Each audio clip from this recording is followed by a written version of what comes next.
وقل اور کہو ربی اے میرے رب ارحمہما رحم کیجئے ان دونوں پر۔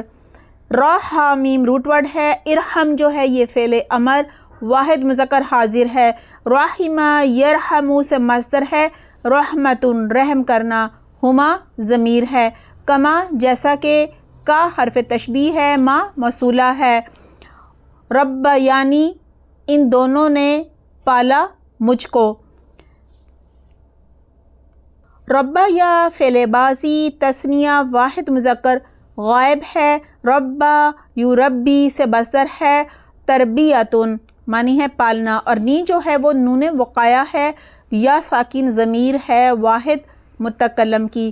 صغیرن بچپن میں، چھوٹے ہوتے ہوئے، صاد غین را روٹ ورڈ ہے، صغرن سے یہ صفت مشبہ ہے۔ ربکم تمہارا رب،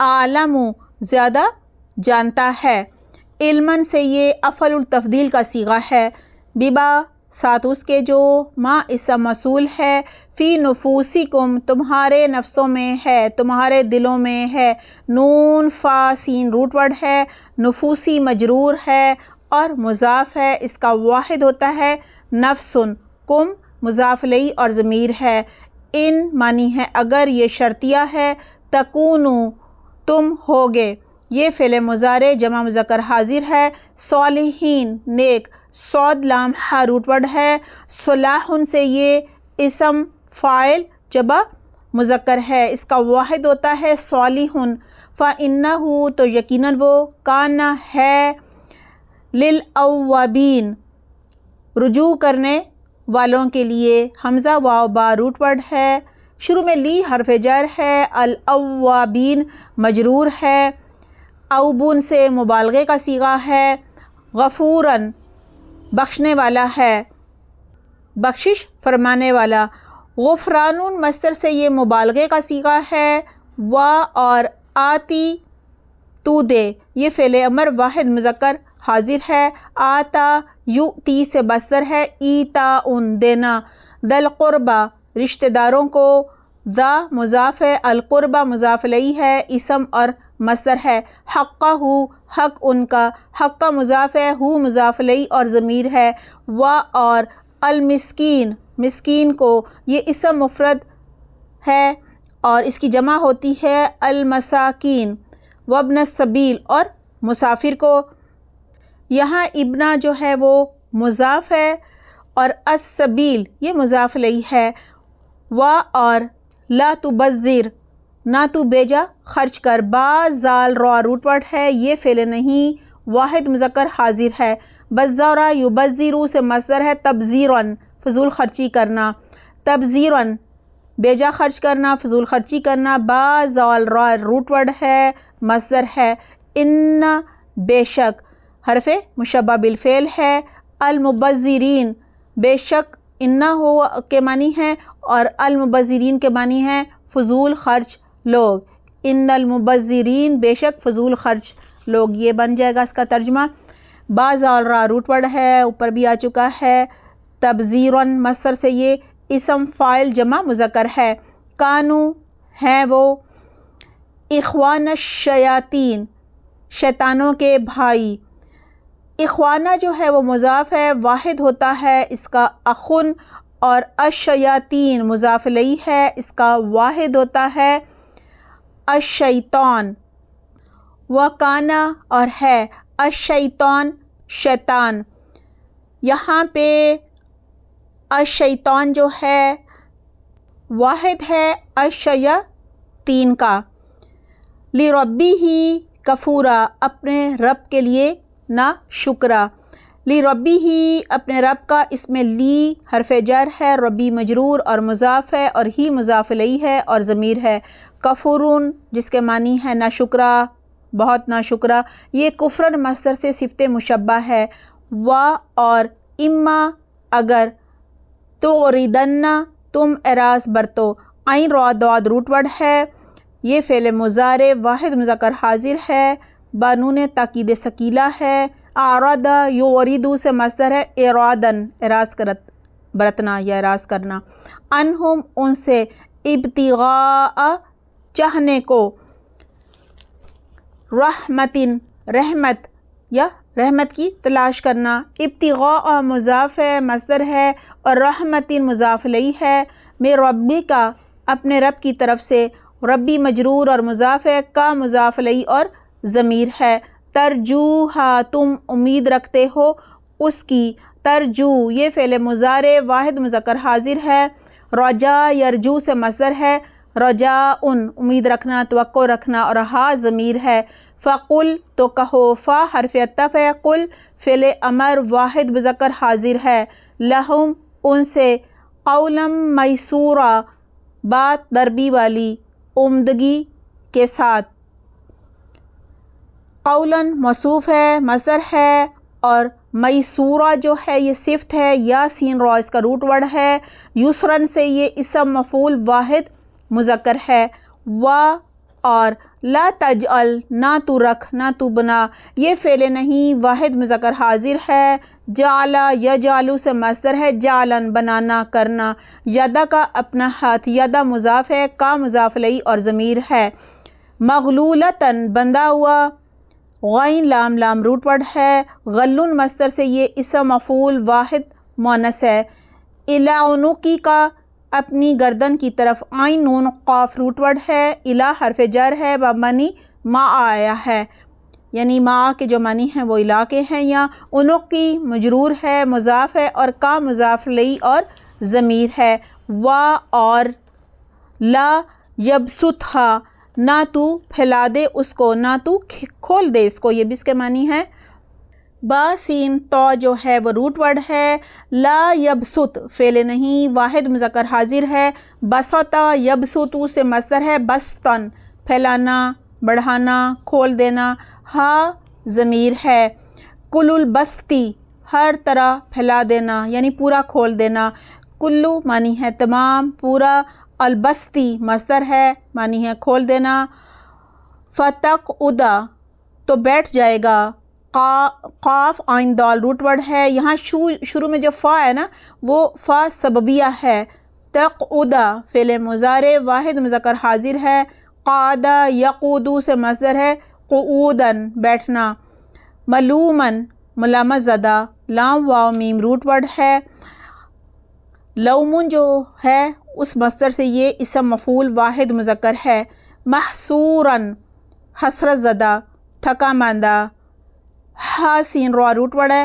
حسر مصدر سے یہ اسم مفعول واحد مذکر ہے، ان بے شک یہ حرف مشبہ بالفعل ہے، ربک کا تیرا رب، یبسط الرزق پھیلاتا ہے رزق کو، یبسط فعل مضارع واحد مذکر غائب ہے، بسط یبسط سے مصدر ہے، بسطن پھیلانا فراخ کرنا کھول دینا، الرزق اس کے معنی ہے رزق کو، یہ اسم معرفہ ہے، لمن جس کے لیے، لی حرف جر ہے، من مجرور اور اسم موصول ہے، یشاء وہ چاہتا ہے، یہ فعل مضارع واحد مذکر غائب ہے، شاء یشاء سے مصدر ہے، مشیۃ چاہنا، و اور یقدر تنگ کر دیتا ہے، قاف دال را روٹ ورڈ ہے، یہ فعل مضارع واحد مذکر غائب ہے، قدر یقدر سے مصدر ہے، قدرن جس کے معنی ہے رزق تنگ کرنا، انہ بے شک وہ، انہ حرف مشبہ بالفعل ہے،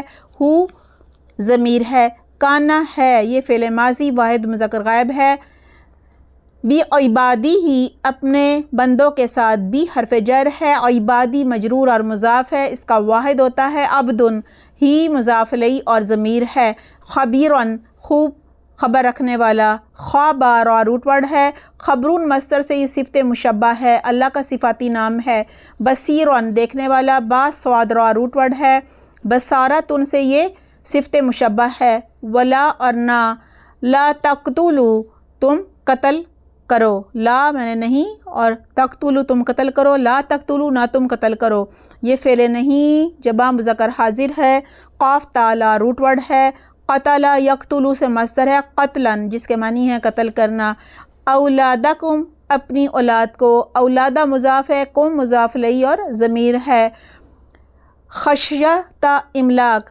مفلسی کے خوف سے. یہاں خشیت جو ہے وہ مضاف ہے، مصدر ہے، ایسا ڈر جس میں تعظیم نہ ہو. خاشین یا روٹ ورڈ ہے، اور املاق یہ مضاف الیہ ہے، مصدر ہے، تنگ دستی کو، مفلسی کو کہا جاتا ہے. میم لام قاف یہ اس کا روٹ ورڈ ہے. نحن ہم یہ جمع متکلم کی ضمیر ہے. نرزقہم ہم رزق دیتے ہیں ان کو. روزہ قاف روٹ ورڈ ہے. نرزقو فعل مضارع جمع متکلم ہے. رزق یرزقو سے مصدر ہے، رزقاً رزق دینا، اور ہم ضمیر ہے. و اور ایاکم تم کو بھی یہ جمع مذکر حاضر کی منفصلہ ضمیر ہے. ان بے شک قتلہم ان کا قتل، قتلہ مضاف ہے، ہم مضاف الیہ اور ضمیر ہے. کانا ہے، خطأ کبیرہ خطا بہت بڑی. یہاں خطأ جو ہے وہ مصدر ہے، موصوف ہے. خطا کو، غلطی کو، گناہ کو کہا جاتا ہے. اور خطأ کا جو روٹ ورڈ ہے وہ ہے خا تا حمزہ. کبیرن یہ مصدر ہے اور صفت مشبہ ہے یعنی بہت بڑا. و اور لا تقربوا نہ تم قریب جاؤ یہ فعل نہیں جمع مذکر حاضر ہے. قریبا یقربو سے مصدر ہے، قربن قریب جانا. الزنا زنا کے، انہو بے شک وہ یا کیونکہ وہ، کانا ہے، فاحشتاً بے حیائی. فحاشین روٹ ورڈ ہے، یہ اسم ہے، ایسی برائی کو کہتے ہیں جس کا اثر دوسروں پر بھی پڑتا ہو. و اور ساء برا یہ فعل ضم ماضی واحد مذکر غائب ہے. ساء یسوء سے مصدر ہے، سوء برا کرنا یا وہ برا ہے. سبیلاً راستہ، سین با لام روٹ ورڈ ہے. و اور لا تقتلوا نہ تم قتل کرو، قاف تا لام روٹ ورڈ ہے، یہ فعل نہیں جمع مذکر حاضر ہے. قتل یقتل سے مصدر ہے، قتلاً قتل کرنا. النفس کسی جان کو، کسی نفس کو. اللاتی وہ جو، یہ اسم موصول واحد مونث ہے. حرم اللہ حرام کی اللہ نے. حرامیم روٹ ورڈ ہے. حرم فعل ماضی واحد مذکر غائب ہے. حرم یحرم سے مصدر ہے، تحریماً حرام کرنا. اللہ اللہ نے. الا مگر یہ حرف استثناء ہے. بالحق کی حق کے ساتھ. الحق کی مجرور ہے. و اور من جو یہ اسم موصول شرطیہ ہے. قتلا قتل کیا گیا یہ فعل ماضی مجہول واحد مذکر غائب ہے. قتل یقتل سے مصدر ہے، قتلاً قتل کرنا. مظلوماً ظلم کے ساتھ. ظلم مصدر سے یہ اسم مفعول واحد مذکر ہے. فقد تو تحقیق. فا حرف عطف ہے، قد حرف تحقیق ہے، معنی ہے یقیناً. جعلنا بنایا ہم نے، یہ فعل ماضی جمع متکلم ہے. جعل یجعل سے مصدر ہے، جعلاً بنانا، کرنا، رکھنا. لی ولی ہی اس کے ولی کے لیے. لی حرف جر ہے، ولی مجرور ہے، مضاف ہے، ولی کو کہا جاتا ہے. اور ہی مضاف الیہ اور ضمیر ہے. سلطاناً اس کے معنی ہے حق، قوت، غلبہ، اختیار، اقتدار. فلا یسرف تو نہ وہ زیادتی کرتے، نہ وہ حد سے بڑھتے. سین را فا روٹ ورڈ ہے، فا حرف عطف ہے. لا یسرف یہ فعل مضارع منفی واحد مذکر غائب ہے. اسرافا یسرفو سے مصدر ہے، اسرافاً حد سے بڑھنا، زیادتی کرنا یا وہ حد سے بڑھے. فی القتل قتل کرنے میں. فی حرف جر ہے، القتلی مجرور اور مصدر ہے. انہو بے شک وہ، کانا ہے، منصوراً مدد کیا ہوا. نون صاد را روٹ ورڈ ہے. نصرن سے یہ اسم مفعول واحد مذکر ہے. و اور لا تقربوا نہ تم قریب جاؤ یہ فعل نہیں جمع مذکر حاضر ہے. قریبا یقربو سے مصدر ہے، قرباً قریب جانا. مال الیتیمی یتیم کے مال کے. یا تامیم روٹ ورڈ ہے، مالا مضاف ہے، الیتیمہ جو ہے، الیتیمی یہ مضاف الیہ ہے. الا مگر یہ حرف استثناء ہے. باللاتی ساتھ اس طریقے کے. اللاتی اسم موصول واحد مونث ہے. ہیا وہ واحد مونث غائب کی ضمیر ہے. احسنوا احسنو کے معنی ہے زیادہ اچھا ہے، حسن سے یہ افعل التفضیل کا صیغہ ہے، حتی یہاں تک کہ یہ حرف غایت ہے، یبلغا وہ پہنچ جائے، با لام غین روٹ ورڈ ہے، یہ فعل مضارع واحد مذکر غائب ہے، بلغا یبلغو سے مصدر ہے، بلوغن پہنچنا، اشدہ اپنی جوانی کو، اشدہ جو ہے اس کا روٹ ورڈ ہے شین دال دال، اور اس میں اشدہ مضاف ہے، معنی ہے زور جوانی، اور ہو جو ہے وہ مضاف الیہ اور ضمیر ہے، وا اور اوفو پورا کرو، یہ فعل امر جمع مذکر حاضر ہے، اوفا یوفی سے مصدر ہے، ایفاءن وعدہ پورا کرنا، بالعہدی عہد کو، عین ہا دال روٹ ورڈ ہے، بی حرف جر ہے، العہدی مجرور ہے، ان العہدہ معنی ہے کیونکہ عہد، کانا ہے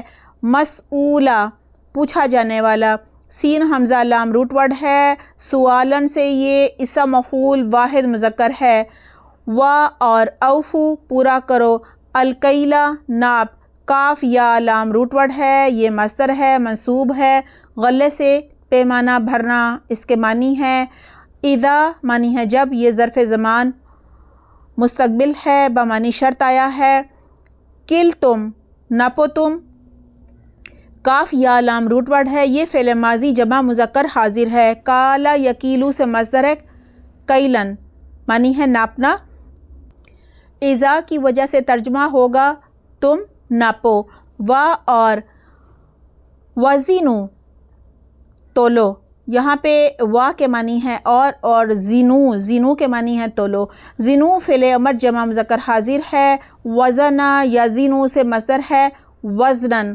وزن کرنا تولنا، بالقسطاسی ساتھ ترازو کے، روٹ ورڈ ہے قاف سین تو، بی حرف جر ہے، القسطاسی مجرور ہے، موصوف ہے، ترازو کو کہا جاتا ہے، المستقیم سیدھی درست، قاف واو میم روٹ ورڈ ہے، یہ صفت ہے، استقامت ان سے اسم فاعل واحد مذکر ہے، ذالکا معنی ہے یہ، ذالکا اسم اشارہ واحد مذکر ہے، خیرن بہتر ہے، خا یا را روٹ ورڈ ہے، وا اور احسنو زیادہ اچھا ہے، حاسینون روٹ ورڈ ہے، حسنون سے یہ افعل التفضیل کا صیغہ ہے، تأویلا انجام کے اعتبار سے، حمزہ واو لام روٹ ورڈ ہے، یہ مصدر ہے، وا اور لا تکفو نہ پیچھے پڑو، قاف فا واو یہ اس کا روٹ ورڈ ہے، یہ فعل نہیں واحد مذکر حاضر ہے،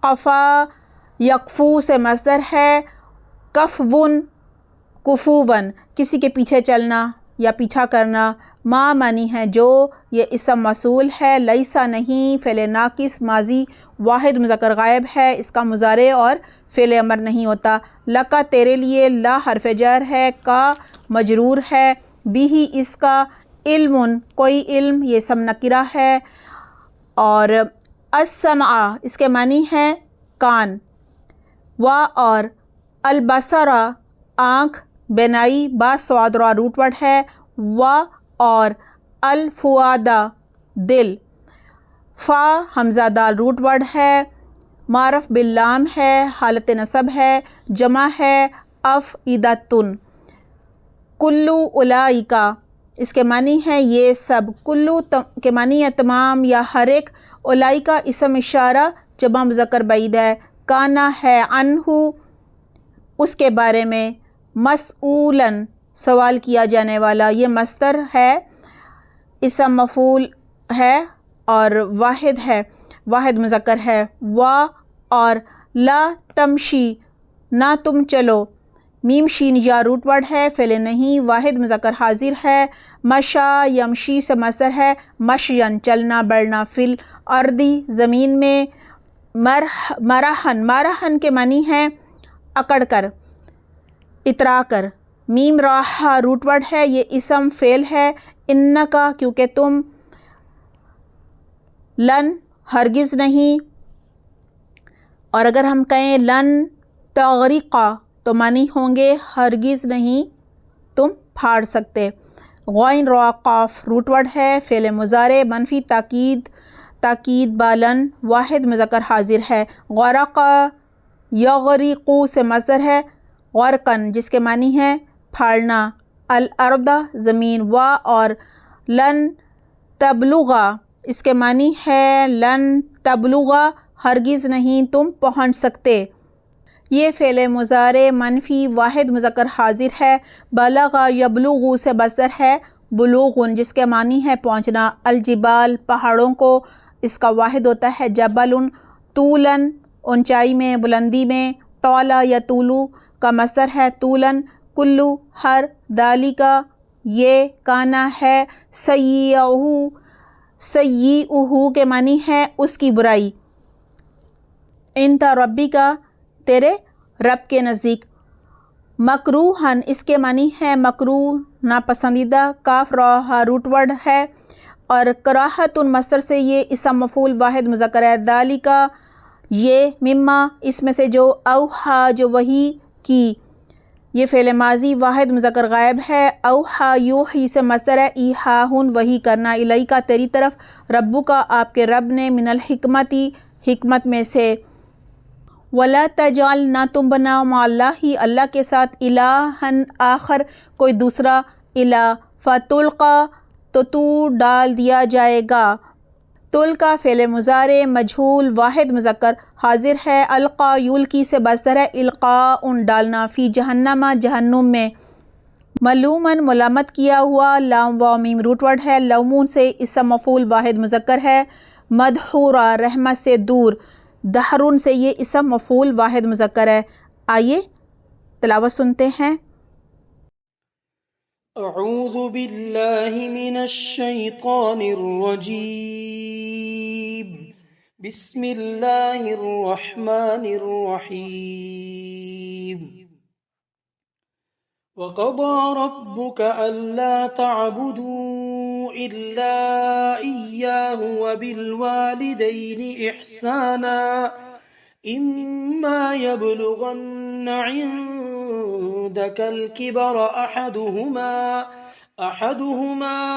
أو كلاهما فلا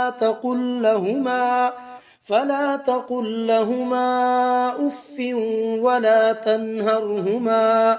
ولا تنهرهما وقل لهما قولا كريما واخفض لهما جناح الذل من الرحمة وقل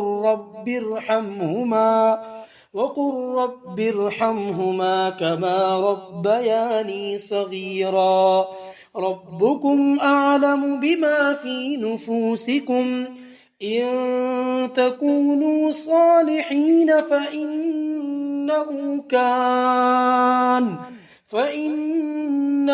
كان للأوابين غفورا وآت ذا القربى حقه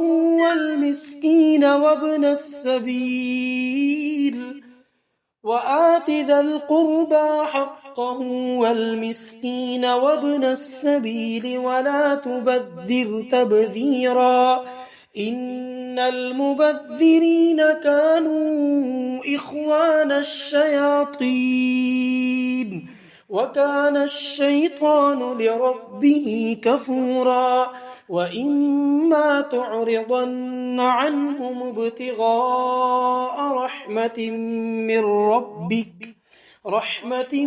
من ربك ترجوها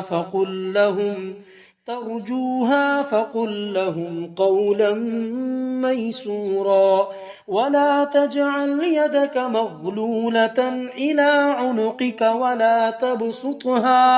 ولا تبسطها كل البسط فتقعد ملوما محسورا إن ربك يبسط الرزق لمن يشاء ويقدر إنه كان بعباده خبيرا بصيرا ولا تقتلوا أولادكم خشية إملاق نحن نرزقهم وإياكم إن قتلهم كان خطأ كبيرا ولا تقربوا الزنا إنه كان فاحشة وساء سبيلا ولا تقتلوا النفس التي حرم الله إلا بالحق ومن قتل مظلوما فقد جعلنا لوليه سلطانا فلا يسرف في القتل إنه كان منصورا ولا تقربوا مال اليتيم إلا بالتي هي أحسن حتى يبلغ أشده وأوفوا بالعهد إن العهد كان مسؤولا وأوفوا الكيل إذا كلتم وزنوا بالقسطاس المستقيم ذلك خير وأحسن تأويلا ولا تقف ما ليس لك به علم إن السمع والبصر والفؤاد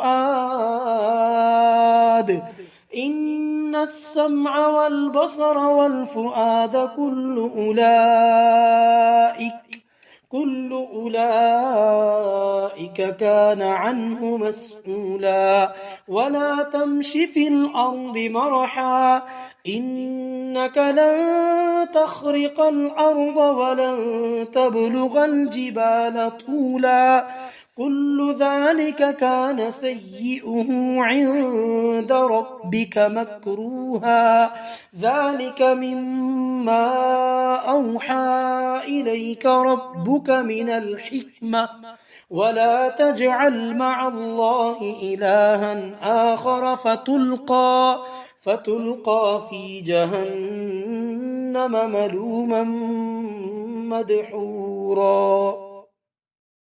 آج کی آیات اخلاقیات کے بیان کا نچوڑ ہیں۔ ان آیات میں وہ اصول بتائے جا رہے ہیں جو ایک اسلامی معاشرے کی تعبیر کے لیے بے حد ضروری ہوتے ہیں۔ ان اصولوں پر اسلامی ریاست کی بنیاد رکھی جاتی ہے۔ حضرت ابن عباس رضی اللہ عنہ فرماتے ہیں اللہ سبحانہ تعالیٰ نے تورات کی ساری تعلیم کا خلاصہ ان آیات میں بیان فرما دیا ہے۔ آئیے دیکھتے ہیں۔ سب سے پہلے ہماری ہے آیت نمبر 23۔ وَقَضَى رَبُّكَ أَلَّا تَعْبُدُوا إِلَّا إِيَّاهُ وَبِالْوَالِدَيْنِ إِحْسَانًا إِمَّا يَبْلُغَنَّ عِندَكَ الْكِبَرَ أَحَدُهُمَا أَوْ كِلَاهُمَا فَلَا تَقُل لَّهُمَا أُفٍّ وَلَا تَنْهَرْهُمَا وَقُل لَّهُمَا قَوْلًا كَرِيمًا۔ ترجمہ ہے اور تمہارے رب نے یہ حکم دیا ہے کہ اس کے سوا کسی کی عبادت نہ کرو اور والدین کے ساتھ اچھا سلوک کرو۔ اگر والدین میں سے کوئی ایک یا دونوں تمہارے پاس بڑھاپے کو پہنچ جائیں تو انہیں اف تک نہ کہو اور نہ انہیں جھڑکو، بلکہ ان کے ساتھ عزت کے ساتھ بات کرو۔ سب سے پہلے کہا جا رہا ہے وَقَضَى رَبُّكَ أَلَّا تَعْبُدُوا إِلَّا إِيَّاهُ بِالْوَالِدَيْنِ إِحْسَانًا۔ آپ کے رب نے فیصلہ کر دیا ہے کہ تم اس کے سوا کسی کی عبادت نہ کرو اور والدین کے ساتھ احسان کا معاملہ کرو۔ یہاں سب سے پہلے تو توحید کا اقرار جو ہے وہ لیا گیا ہے۔ وَقَضَى رَبُّكَ أَلَّا تَعْبُدُوا إِلَّا إِيَّاهُ، اور آپ کے رب نے فیصلہ کر دیا ہے کہ اس کے سوا کسی کی عبادت نہ کرو۔ یہی اقرار اللہ سبحانہ تعالیٰ نے عہد الست میں ہم سب سے لیا تھا، یعنی قیامت تک کی تمام روحوں کو حضرت آدم علیہ السلام کی پشت سے نکالا تھا اور سب سے پوچھا تھا کہ تمہارا رب کون ہے؟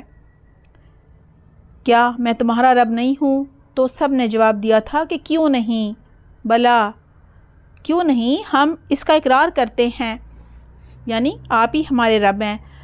اللہ سبحانہ تعالیٰ نے ہر دور میں پیغمبر بھیجے، آسمانی کتابیں بھیجیں، اور انہوں نے پیغمبروں نے توحید پر قائم رہنے کا اقرار جو ہے وہ بار بار اپنی اقوام سے لیا۔ کیوں؟ تاکہ قیامت کے دن کوئی یہ بہانہ نہ بنا سکے کہ ہمیں تو کسی نے توحید کا پیغام ہی نہیں دیا، اگر کوئی دیتا تو ہم ضرور ایمان لے کر آتے، ہم توحید پر قائم رہتے، ہم شرک نہ کرتے۔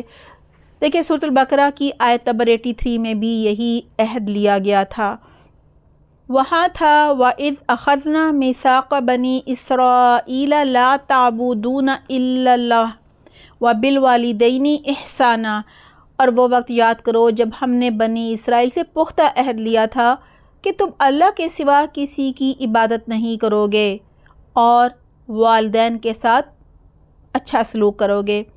اسی طرح سورۃ النساء کی آیت نمبر 36 اور سورہ لقمان کی آیت نمبر 14 میں بھی یہی حکم دیا گیا تھا۔ سورۃ النساء میں تھا وَاعْبُدُوا اللَّهَ وَلَا تُشْرِكُوا بِهِ شَيْئًا وَبِالْوَالِدَيْنِ إِحْسَانًا۔ آئیے جانتے ہیں ہم صرف ایک اللہ کی عبادت کیوں کریں۔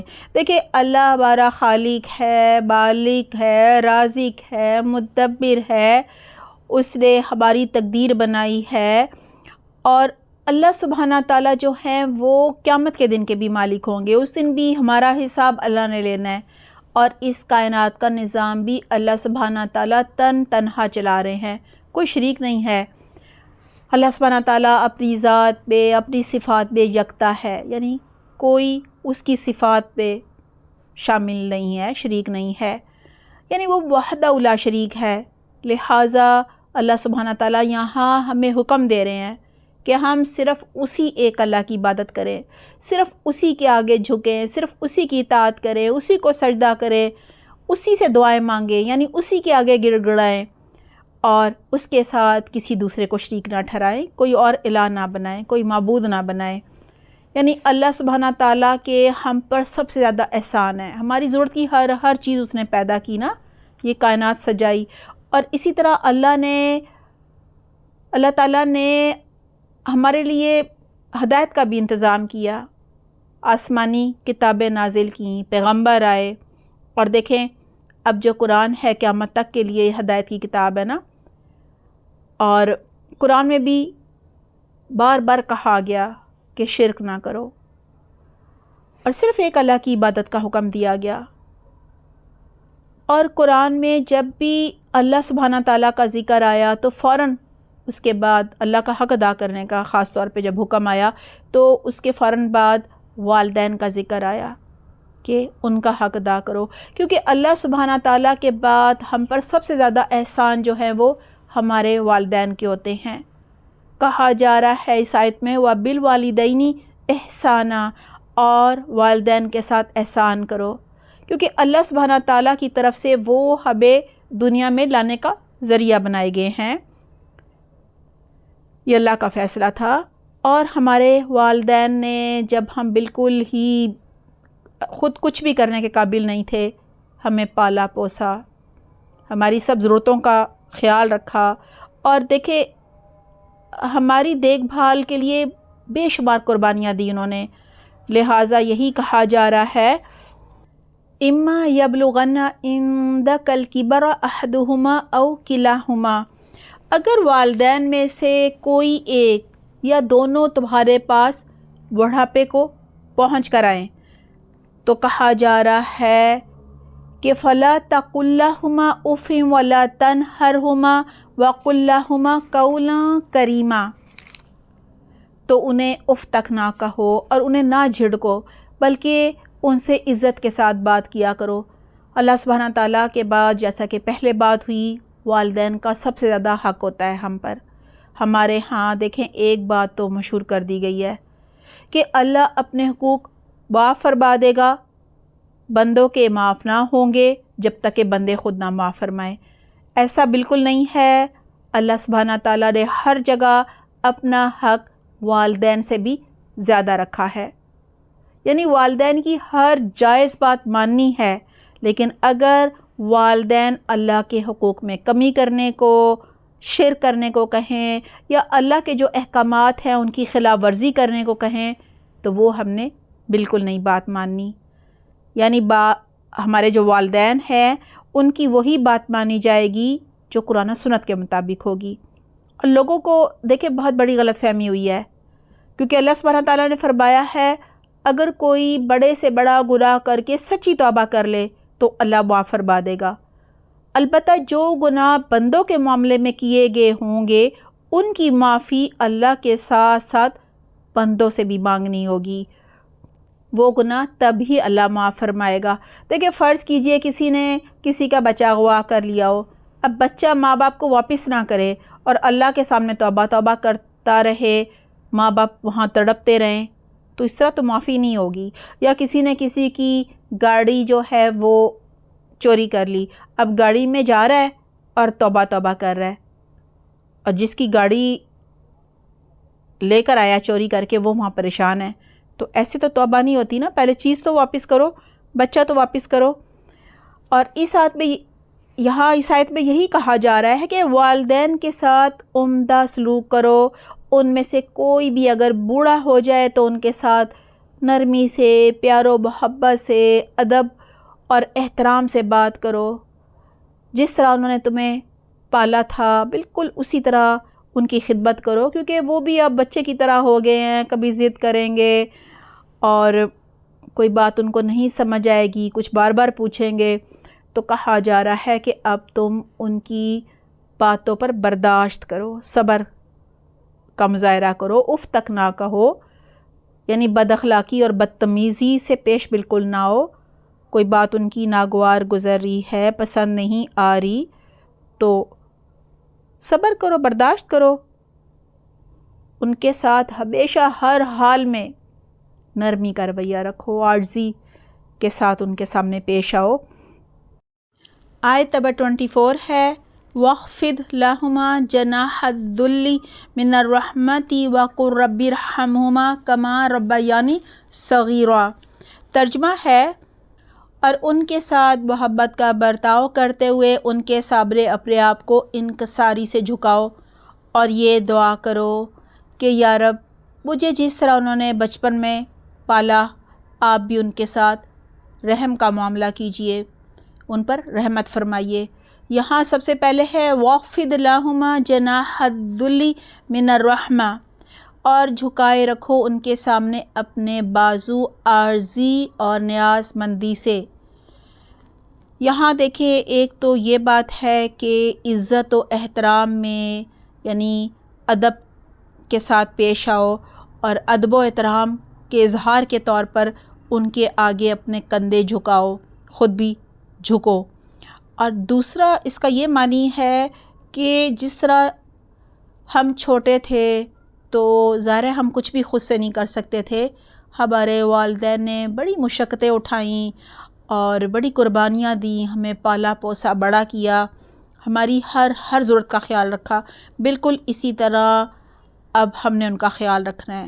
یعنی جیسے پرندے اپنے بچوں کے تحفظ اور حفاظت کے لیے اپنے پر پھیلائے رکھتے ہیں نا ان کے اوپر، یعنی گرمی سردی سے بھی بچاتے ہیں اور دشمن سے بھی بچاتے ہیں، ہمارے ماں باپ نے بھی بالکل اسی طرح ہمیں پالا ہے۔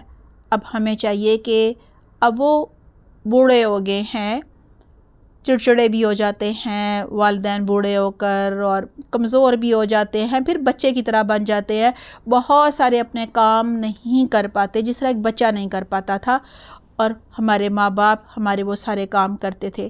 تو کہا جا رہا ہے کہ اب ہمیں بھی چاہیے کہ بالکل جس طرح پرندہ اپنے بچوں کا تحفظ کرتا ہے، ایک ایک ضرورت کا خیال رکھتا ہے، ہم بھی اسی طرح سے ان کا تحفظ کریں، ایک ایک ضرورت کا خیال رکھیں، اور ہماری چال ڈھال، ہمارا انداز، ہمارا رویہ، ہماری گفتگو، بولنے کا انداز، پھر لہجہ، اس کی نرمی، ہر چیز میں سے عاجزی، انکساری، ادب و احترام کا اظہار ہونا چاہیے۔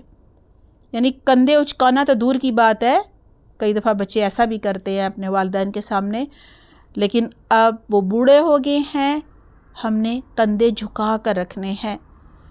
پھر ہے وَقُلْ رَبِّ ارْحَمْهُمَا كَمَا رَبَّيَانِي صَغِيرًا، اور دعا کرتے رہو کہ اے میرے رب ان دونوں پر رحم فرما جیسا کہ انہوں نے مجھے بچپن میں پالا تھا۔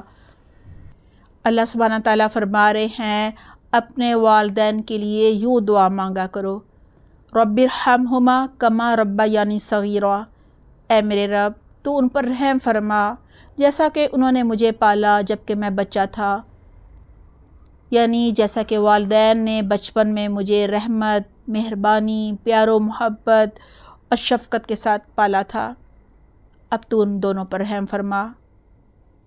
دیکھیں ماں باپ زندہ ہوں تو یہ دعا بھی کرنی چاہیے اور ہر طرح سے ان کی ہر ضرورت کا خیال رکھنا چاہیے، اور جب وہ دنیا سے چلے جائیں تو ان کے لیے یہ دعا بھی کرنی چاہیے، رب ارحمہما کما ربیانی صغیرا، اور مغفرت کی دعا بھی کرنی چاہیے، اور ان کی طرف سے صدقہ خیرات بھی کرنا چاہیے۔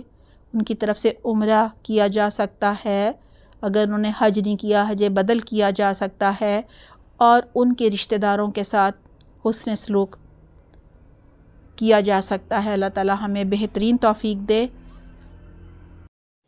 آیت نمبر 25 ہے، ربکم اعلم بما فی نفوسکم ان تکونوا صالحین فانہ کان للأوابین غفورا۔ ترجمہ ہے، تمہارا رب خوب جانتا ہے کہ تمہارے دلوں میں کیا ہے، اگر تم نیک بن جاؤ تو وہ ان لوگوں کی خطائیں بہت معاف کرتا ہے جو کثرت سے اس کی طرف رجوع کرتے ہیں۔ سب سے پہلے اللہ سبحانہ تعالیٰ فرما رہے ہیں، ربکم اعلم بما فی نفوسکم، تمہارا رب خوب جانتا ہے جو بھی تمہارے دلوں میں ہے، یعنی اللہ کو معلوم ہے ہم کوئی بھی کام کر رہے ہیں ہماری نیت کیا ہے، ہم کن حالات میں کر رہے ہیں، کس قربانی کے جذبے کے ساتھ کر رہے ہیں، ہمیں کیا کوشش اور محنت کرنی پڑ رہی ہے، ہم اللہ کی محبت کی وجہ سے کر رہے ہیں یا ہم لوگوں کو خوش کرنا چاہتے ہیں، کوئی ریاکاری اور دکھاوا کر رہے ہیں، سب اللہ جانتا ہے۔ ہم والدین کی خدمت دل سے کر رہے ہیں یا لوگوں کو دکھانے کے لیے کر رہے ہیں، سب اللہ کو معلوم ہے۔ بڑھاپے کی وجہ سے ان کی بہتری کے لیے کبھی کبھی والدین کو کچھ سمجھانا پڑ رہا ہوتا ہے، کبھی کچھ روکنا ٹوکنا پڑ رہا ہوتا ہے، مثلاً دوا نہیں کھا رہے اس کے لیے تھوڑا کہنا پڑتا ہے، ظاہر ہے انہیں بھوک نہیں لگتی، کھانا وقت پہ نہیں کھا رہے ہوتے، تھوڑی زبردستی کرنی پڑ جاتی ہے، پھر احساس ہوتا ہے کہ نہیں غلطی ہو گئی۔ اللہ تعالیٰ فرما رہے ہیں کہ نہیں، اللہ تعالیٰ جو ہیں وہ ہماری نیتوں کو بھی جانتے ہیں، یعنی اللہ ہمارے ظاہری عمل اور رویے کو نہیں دیکھتا صرف، بلکہ ہمارے دلوں کو بھی دیکھتا ہے، ہماری نیتوں اور ارادوں کو بھی جانتا ہے، یعنی ہماری خیرخواہی چھپی ہوتی ہے، اگر ہم انہیں کہہ رہے ہوتے ہیں کہ نہیں وہ وقت پر کھانا کھائیں، نہیں کھا رہے تو تھوڑا ذرا ہم زیادہ ان کو بار بار کہہ رہے ہوتے ہیں کہ نہیں کھائیں، یہ ہو جائے گا وہ ہو جائے گا، وہ ناراض بھی ہو رہے ہوتے ہیں ہمارے اس طرح کہنے سے، تو کہا جا رہا ہے کہ نہیں اللہ کو معلوم ہے کہ تم ان کی بہتری چاہتے ہو اور یہ تمہاری محبت ہے۔ جس طرح جب بچے چھوٹے ہوتے ہیں تو والدین بھی کبھی کبھار زبردستی کرتے ہیں، ٹائم پر بچے کھانا نہیں کھاتے تو ڈانٹ ڈپٹ بھی ہو جاتی ہے۔ آیت کے آخر میں ہے، ان تکونوا صالحین فانہ کان للأوابین غفورا، اگر تم واقعی نیک ہوگے تو وہ رجوع کرنے والوں کو بخشنے والا ہے، یعنی اگر ہم واقعی ایمان رکھتے ہوں گے، اللہ سے ڈرنے والے ہوں گے، اللہ سے ڈرتے ہوئے معاملہ کریں گے، اور پھر بشری تقاضوں اور انسانی کمزوریوں کی وجہ سے کوئی ہم سے کمی کوتاہی ہو جائے گی، کوئی غلطی ہو جائے گی، حالانکہ نیت نافرمانی کی نہیں تھی، تو اللہ سے توبہ ہمیں کر لینی چاہیے، اللہ سے رجوع کر لینا چاہیے، اللہ ضرور معاف فرما دے گا۔ چھوٹی موٹی لغزشوں کو اللہ معاف فرمانے والا ہے۔ یہاں اللہ سبحانہ تعالیٰ یہی فرما رہے ہیں کہ تم ماں باپ کی خدمت کس نیت سے کر رہے ہو، اللہ جانتا ہے، اگر نیک ہو، اخلاص کے ساتھ سب کچھ کر رہے ہو، کوئی کمی کوتاہی ہو گئی، کفارہ کرنا چاہتے ہو تو اب پلٹ آؤ، اب اپنے والدین کے سامنے اعتراف کر لو، معافی مانگ لو، اللہ سے مغفرت کی دعا کر لو، اللہ سے بخشش مانگ لو، اطاعت کی نیت اب کر لو، اب ان کا ادب کر لو۔ اگر کبھی نہیں کر سکے ہو، اب احساس ہو گیا ہے تو اب لوٹ آؤ، پلٹ آؤ۔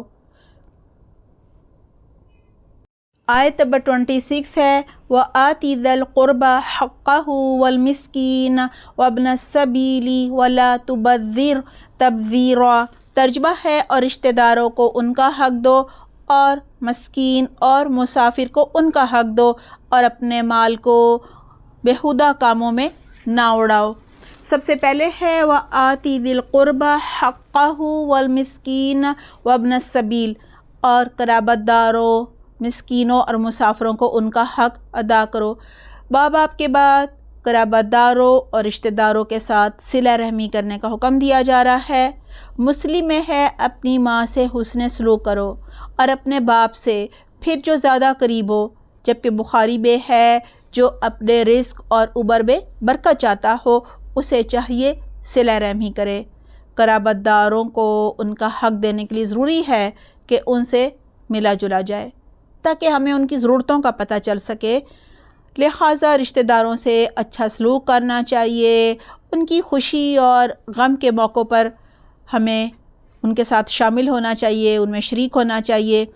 اسی طرح مسافروں کا بھی حق ہوتا ہے، بوقت ضرورت ان کی مدد کرنی چاہیے۔ فرض کریں کسی کی جیب کٹ گئی یا کچھ اور جو بھی ان کا مال اسباب تھا کسی طرح وہ گم ہو گیا، اب ان کو کسی چیز کی ضرورت ہے تو ہمیں اس لیے بھی ان کی مدد کرنی چاہیے کہ ہمارے رب نے ہمیں مسافروں کا حق ادا کرنے کا حکم دیا ہے۔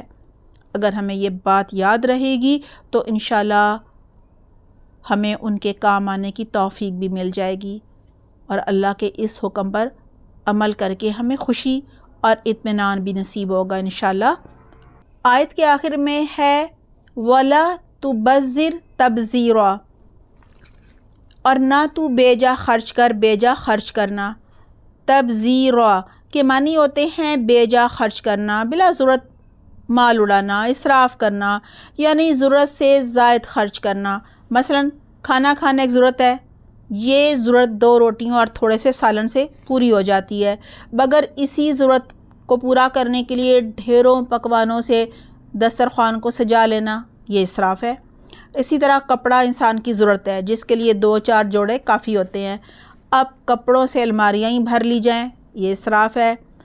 اسراف کے مقابلے میں تبذیرا سے مراد ہے بے تحاشا خرچ کرنا جس کی سرے سے ضرورت ہی نہ ہو۔ اللہ سبحانہ تعالیٰ کی ناراضگی اور گناہ کے کاموں پر خرچ کرنا، مثلا شادی بیاہ کی فضول رسموں پر بے جا خرچ کرنا، نام و نمود کے لیے مال خرچ کرنا۔ لہٰذا کہا جا رہا ہے فضول خرچی اور بے جا خرچ کرنے سے بچو تاکہ ضرورت مندوں پر خرچ کر سکو۔ ظاہر ہے اگر اسراف کوئی کرے گا تو وہ تو اپنے اوپر ہی خرچ کرتا رہے گا نا۔ اور پھر یہ بھی ہے کہ انسان کو بخیل بھی نہیں ہونا چاہیے اور نہ ہی فضول خرچ ہونا چاہیے، بلکہ درمیانہ رو ہونا چاہیے۔ اہل ایمان کو چاہیے نہ تو خرچ کرنے میں حد سے گزریں اور نہ ہی ہاتھ کو بالکل ہی روک لیں۔ اللہ تعالیٰ ہمیں بہترین توفیق دے کہ ہم میانہ روی اختیار کریں اور اپنی ضرورتیں جب ہم لمیٹڈ کر لیں گے، فضول خرچی سے بچیں گے تو انشاءاللہ ضرور ہمارے مال میں، وقت میں، صلاحیتوں میں برکت ہوگی اور ہم دوسروں کی بھی مدد کر سکیں گے۔ آیت نمبر 27 ہے ان المبذرین کانوا اخوان الشیاطین وکان الشیطان لربہ کفورا۔ ترجمہ ہے بے شک فضول خرچ لوگ شیطان کے بھائی ہوتے ہیں اور شیطان اپنے رب کا ناشکرا ہے۔ اگرچہ تبذیرا جو ہے اور اسراف دونوں کا ترجمہ فضول خرچی کیا جاتا ہے، لیکن دونوں میں فرق یہ ہے کہ اگر جائز کام پر خرچ کیا جائے لیکن ضرورت سے زیادہ خرچ کیا جائے تو وہ اسراف ہوتا ہے، اور اگر بال کو ناجائز اور گناہ کے کاموں پر خرچ کیا جائے تو وہ تبذیرا ہوتا ہے۔ لہٰذا یہاں کہا جا رہا ہے گناہ کے کاموں پر اور اللہ کی ناراضگی کے کاموں پر خرچ کرنے والا شیطان کا بھائی ہوتا ہے، جبکہ شیطان اپنے رب کا بڑا ہی ناشکرا ہے۔ ہمیں یہ بتایا جا رہا ہے کہ جو بھی مال و اسباب اور وسائل ہمیں میسر ہیں وہ اللہ کی طرف سے بطور امانت دیے گئے ہیں، یعنی ہمیں ملنے والی ذہانت، صلاحیتیں اور جو بھی مواقع اللہ نے ہمیں دیے ہیں، ہمیں ان سے دوسروں کی مدد کرنی چاہیے۔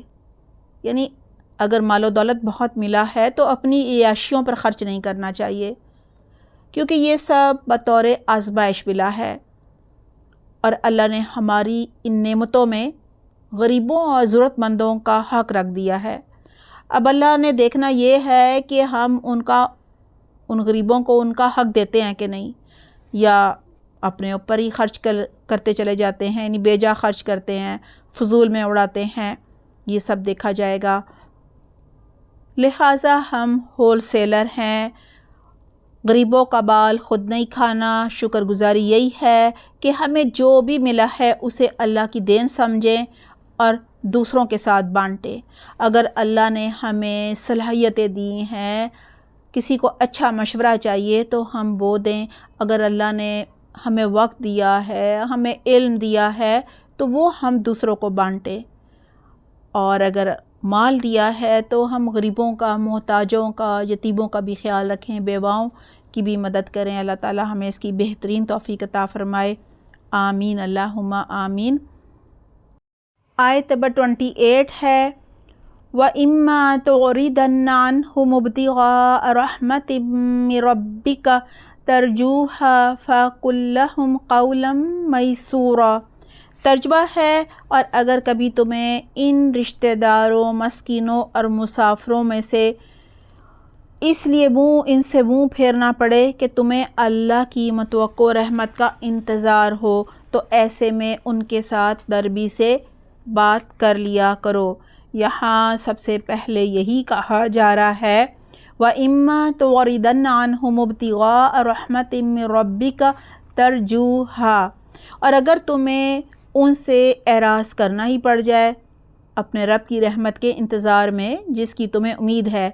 اب یہی کہا جا رہا ہے کہ اگر کوئی ضرورت مند رشتہ دار، کوئی مسکین، محتاج یا مسافر تمہارے پاس اپنی ضرورت لے کر آ جائے اور اس وقت تمہارے پاس اسے دینے کے لیے کچھ بھی نہ ہو، تم خود اللہ کی رحمت کا انتظار کر رہے ہو کہ اللہ کوئی فضل کرے گا اور تمہیں کچھ دے گا، یعنی اللہ سبحانہ تعالیٰ سے تم فراخ دستی کی، اچھے حالات کی امید لگائے بیٹھے ہو، اس وقت اس مجبور کی بالی مدد جو ہے وہ کرنا چاہتے ہو لیکن نہیں کر سکتے کیونکہ تمہارے پاس نہیں ہے اور تمہیں اعراض کرنا پڑ رہا ہے، تو اللہ تعالیٰ بتا رہے ہیں کہ پھر کیا کرو تم، فَقُل لَّهُمْ قَوْلًا مَّيْسُورًا، تو ان سے نرم بات کہو، یعنی معذرت بھی پیار و محبت سے، نرمی والی بات سے کرو، یعنی انہیں احترام دو، آئندہ کے لیے وعدہ کر لو، اسے اچھی سی دعا دے دو، لیکن انہیں بالکل نہ ڈانٹو، نہ جھڑکو، نہ کوئی ایسی بات کرو کہ ان کا دل جو ہے وہ خراب ہو۔ یہ نہ کہو کہ کیا پیچھے پڑ گئے ہو، بلکہ خوبصورت انداز سے اپنی مجبوری بتاؤ، اچھا رویہ اختیار کرو، نرمی سے بات کرو، خیر خواہی والی کوئی بات کرو، محبت سے بات کرو۔ جب ظاہر ہے تم آئندہ کے لیے وعدہ کر لو گے تو تمہارے دل کو بھی تسلی ہوگی اور وہ بھی ظاہر ہے یہ سمجھ جائے گا کہ کرنا چاہ رہے ہو لیکن ابھی حالات سازگار نہیں ہیں، یعنی تمہاری مجبوری سمجھ لے گا تو اس کی دل آزاری بھی نہیں ہوگی۔ آیت نمبر 29 ہے، وَلَا تَجْعَلْ يَدَكَ مَغْلُولَةً إِلَىٰ عُنُقِكَ وَلَا تَبْسُطْهَا كُلَّ الْبَسْطِ فَتَقْعُدَ مَلُومًا مَّحْسُورًا۔ ترجمہ ہے، اور نہ تو تم ایسے بخیل بن جاؤ کہ اپنے ہاتھ کو گردن سے باندھ لو، اور نہ ایسے فضول خرچ کے ہاتھ کو بالکل ہی کھلا چھوڑ دو جس کے نتیجے میں تمہیں قابل ملامت اور کلاش ہو کر بیٹھنا پڑے۔ سب سے پہلے کہا جا رہا ہے کہ وَلَا تَجْعَلْ يَدَكَ مَغْلُولَةً إِلَىٰ عُنُقِكَ، اور نہ باندھ لو اپنے ہاتھ کو اپنی گردن کے ساتھ، یعنی تم نہ تو بخیل بنو کہ اپنے ہاتھ کو اپنی گردن کے ساتھ باندھ لو کہ کسی کو کچھ بھی نہ دو۔ دیکھیں، بخیل وہ ہوتا ہے جو اپنی جائز ضرورتوں پر بھی خرچ نہیں کرتا، اپنے گھر والوں کی جائز ضرورتوں پر بھی خرچ نہیں کرتا۔ تو کہا جا رہا ہے کہ جب ہے تمہارے پاس تو پھر خود کو دینے سے معذور نہ کر لو، بلکہ دوسروں کو دو اور درمیان کا راستہ اختیار کرو۔ یعنی میانہ روی جو ہے وہ اللہ کو محبوب ہے، اور اللہ ان لوگوں کو پسند کرتا ہے جو میانہ روی اختیار کرتے ہیں۔ اور اس کے بعد کہا جا رہا ہے وَلَا تَبْسُطْهَا كُلَّ الْبَسْطِ، مطلب یہ ہے اور نہ اسے بالکل ہی کھلا چھوڑ دو۔ اس کا مطلب یہ ہے کہ نیکی کے جذبے سے اس قدر سرشار نہ ہو جاؤ کہ بس سب کچھ ہی اٹھا کے دے دو، اپنے لیے کچھ بھی نہ چھوڑو، یعنی سب کچھ اللہ کی راہ میں نہ لٹا دو کہ تمہارے پاس سوائے پشیمانی، حسرت، غربت اور شرمندگی کے کچھ بھی نہ بچے اور سب ملامت کریں۔ لہٰذا کہا جا رہا ہے مال کی ناقدری کرنے اور فضول خرچی کر کے دوسروں کا محتاج بننے سے اللہ تعالیٰ منع فرما رہے ہیں۔ اسی لیے کہا جا رہا ہے کہ اگر تم نے بخل یا اسراف کیا تو کیا ہوگا؟ وہ بتایا جا رہا ہے کہ فَتَقْعُدَ مَلُومًا مَحْسُورًا، تو بیٹھ جاؤ گے ملامت زدہ، حسرت زدہ ہو کر، یعنی لوگ بھی ملامت کریں گے اور تم خود بھی حسرت کرو گے اور شرمندگی کا سامنا کرنا پڑے گا، یعنی جن لوگوں کو دے رہے تھے ہو سکتا ہے انہیں کے آگے ہاتھ پھیلانا پڑ جائے۔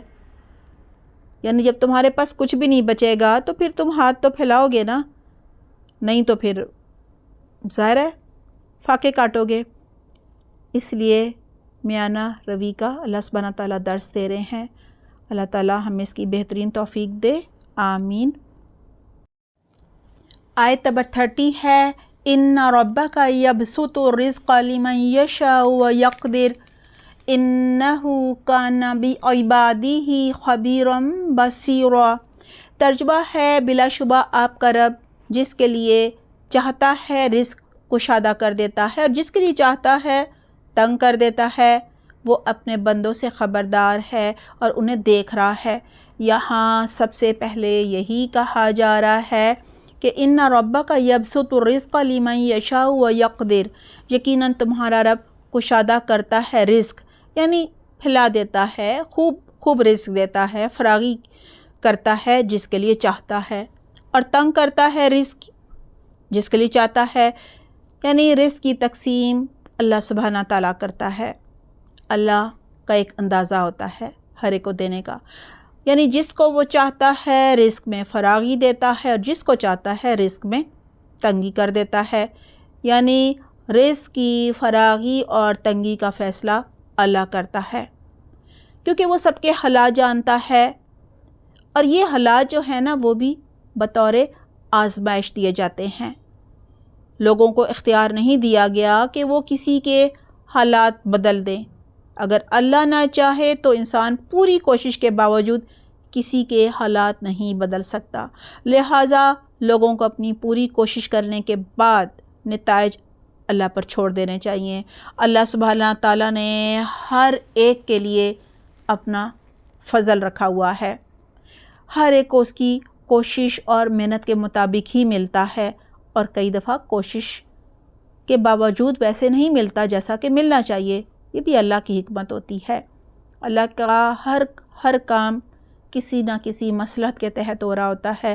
انہ کان بعبادہ خبیرا بصیرا، یقیناً وہ اپنے بندوں کی خبر رکھنے والا ہے اور ان کے حالات کو دیکھنے والا ہے۔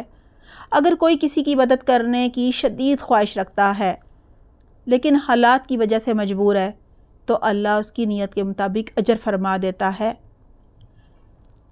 وہ اپنے بندوں کی نیتوں کو، خواہشوں کو، ارادوں کو، ان کی مجبوریوں کو، ان کے اعمال کو، سب کو جانتا ہے، وہ سب دیکھ رہا ہوتا ہے۔ دعا ہے اللہ سبحانہ تعالیٰ ہم سب کے دلوں میں دوسروں کا احساس اور خیر خواہی پیدا کر دے۔ اور بعض دفعہ ایسا بھی ہوتا ہے کہ کسی کی بدنیتی کی وجہ سے اس کی کوشش رنگ نہیں لاتی، یعنی وہ کوشش تو بہت کرتا ہے، محنت تو بہت کرتا ہے، کیونکہ اللہ اپنے بندوں کے دلوں کو جانتا ہے، لہٰذا برکت نہ ہونے کی وجہ سے اس کی ساری محنت جو ہوتی ہے وہ بیکار چلی جاتی ہے۔ یہ بھی آزمائش ہوتی ہے، دیکھنا یہ مقصود ہوتا ہے کہ اب وہ کرتا کیا ہے، اللہ کی تقسیم پر راضی رہتا ہے یا وہ ویلا مچاتا ہے، یعنی وہ کیا رویہ اختیار کرتا ہے۔ لہٰذا ہمیں یہی چاہیے کہ اگر اللہ تعالیٰ نے ہمیں خوب رزق دیا ہے یا وقت دیا ہے، صلاحیتیں دی ہیں، تو ہم انہیں دوسروں سے بانٹیں، ہم دینے والے بنیں۔ اللہ ہمیں توفیق دے، آمین۔ آیت نمبر 31 ہے وَلَا تَقْتُلُوا أَوْلَادَكُمْ خَشْيَةَ إِمْلَاقٍ نَحْنُ نَرْزُقُهُمْ وَإِيَّاكُمْ إِنَّ قَتْلَهُمْ كَانَ خِطْئًا كَبِيرًا۔ ترجمہ ہے اور اپنی اولاد کو مفلسی کے ڈر سے قتل نہ کرو، ہم انہیں بھی رزق دیں گے اور تمہیں بھی دیں گے، یقین جانو کہ ان کو قتل کرنا بڑی بھاری غلطی ہے۔ یہاں سب سے پہلے ہے وَلَا تَقْتُلُوا أَوْلَادَكُمْ خَشْيَةَ إِمْلَاقٍ، اور اپنی اولاد کو مفلسی کے اندیشے سے قتل نہ کرو۔ قتل اولاد کا گناہ ہر زمانے میں ہوتا رہا ہے اور قیامت تک ہوتا رہے گا، البتہ قتل کرنے کا محرک یعنی وجہ اور سوچ ہمیشہ جو ہے وہ بدلتی رہی ہے۔ مشرکین عرب لڑکی جب پیدا ہوتی تھی تو اس کو باعث عار یعنی باعث شرم سمجھتے تھے۔ اس کے ساتھ ساتھ غربت کے خوف سے بھی وہ لوگ اولاد کو قتل کر دیا کرتے تھے۔ عرب میں قتل اولاد کا سلسلہ انفرادی طور پر ہوتا تھا، مگر آج کل یہ اجتماعی طور پر اور حکومت کی طرف سے کیا جاتا ہے۔ وہ کیسے؟ دیکھیں، آج کل ہمارے ہاں برتھ کنٹرول اور آبادی کی منصوبہ بندی کے نام پر اولاد کو قتل کر دیا جاتا ہے۔ البتہ اس سلسلے میں کی گئی بعض صورتیں جائز بھی ہیں، جبکہ بعض مکروہ ہیں اور بعض حرام ہیں۔ دیکھیں، پاک و ہند میں الٹرا ساؤنڈ کروا کر بیٹی ہونے کی صورت میں بچہ ضائع کروا دیا جاتا ہے، یہ تو حرام ہے، ٹھیک ہے نا، ابارشن کروا لیا جاتا ہے۔ اسی طرح مفلسی کے ڈر سے اولاد کو قتل کرنے کے بارے میں بھی کہا جا رہا ہے۔ اللہ تعالیٰ فرما رہے ہیں کہ نحن نرزقهم وإياكم، ہم انہیں بھی رزق دیتے ہیں اور تمہیں بھی، یعنی اپنی اولاد کو غربت کے ڈر سے کیوں قتل کرتے ہو؟ تمہیں بھی رزق مل رہا ہے نا۔ ایسا تو نہیں ہوا کہ تمہارے ماں باپ نے تمہیں قتل کر دیا کہ جی کیسے تمہیں کھلائیں گے؟ نہیں، انہوں نے تمہیں پیدا کیا، وہ بھی کھاتے رہے، تم بھی کھاتے رہے، تمہارے حالات تو شاید تمہارے والدین سے بھی بہتر ہیں، تو اب کیسے ہو سکتا ہے کہ تمہاری اولاد بھوکی مر جائے یا ان کو کھلاتے ان کی ضرورتیں پوری کرتے کرتے تم بھوکے مر جاؤ؟ ایسا تو نہیں ہو سکتا۔ دیکھیں، کچھ لوگ اپنی اولاد کو اس لیے قتل کر دیتے ہیں کہ ان کو کھلانے سے ہم مفلس ہو جائیں گے، اولاد کو کیسے کھلائیں گے، کیسے پالیں گے؟ اللہ تعالیٰ فرما رہے ہیں اگر تم یہ سمجھتے ہو کہ تم اپنی محنت اور منصوبہ بندی کے نتیجے میں اسے کھلاؤ گے تو ایسا ہرگز نہیں ہے۔ ہم تمہارے حقیقی رازق ہیں، جس طرح ہم تمہیں رزق دے رہے ہیں اسی طرح تمہاری اولاد کو بھی رزق دیں گے۔ آیت کے آخر میں ہے ان قتلہم کان خطئا کبیرا، بے شک ان کا قتل بہت بڑی خطا ہے، یعنی قتل اولاد کبیرہ گناہ ہے اور جرم عظیم ہے۔ بخاری و مسلم میں ہے، حضرت عبداللہ بن مسعود رضی اللہ عنہ نے پوچھا، یا رسول اللہ، اللہ کے نزدیک سب سے بڑا گناہ کیا ہے؟ آپ صلی اللہ علیہ وسلم نے فرمایا، یہ کہ تم اللہ کا شریک ٹھہراؤ، حالانکہ اسی اکیلے نے تمہیں پیدا کیا ہے۔ وہ کہتے ہیں میں نے پوچھا اس کے بعد؟ آپ صلی اللہ علیہ وسلم نے فرمایا، یہ کہ تم اپنی اولاد کو اس خوف سے مار ڈالو کہ وہ تمہارے ساتھ کھائے گی۔ میں نے کہا اس کے بعد؟ آپ صلی اللہ علیہ وآلہ وسلم نے فرمایا یہ کہ تم اپنی پڑوسن سے زناکاری کرو۔ دیکھیں ناجائز بچوں کو بھی قتل کر دیا جاتا ہے نا، لہٰذا اگر ہم قرآن و حدیث پر عمل کریں گے تو زنا کے اسباب سے بھی بچ جائیں گے، کیونکہ زنا بھی ایک بہت بڑی وجہ ہے جس کی وجہ سے اولاد جو ہے اس کو قتل کیا جاتا ہے۔ قرآن و حدیث کا علم سیکھنا بہت زیادہ ضروری ہے۔ قرآن و حدیث ہی ہمیں غض بصر یعنی غیر محرم پر نظر ڈالنے سے منع فرماتا ہے، اور اسی سے ساری برائیاں آگے جنم لیتی ہیں۔ عورتوں کو اسلام پردے کا حکم دیتا ہے، مردوں کو بھی غض بصر کا حکم دیتا ہے۔ غیر محرم سے تنہائی میں بات کرنا منع کرتا ہے ہمارا مذہب۔ جب یہ سب ہم کریں گے، اپنے دین پر عمل کریں گے، تو انشاءاللہ تعالی قتل اولاد میں بھی بہت کمی واقع ہو جائے گی۔ دعا ہے اللہ سبحانہ تعالی ہم سب کو قرآن و حدیث کا صحیح علم سیکھنے کی توفیق عطا فرمائے، آمین۔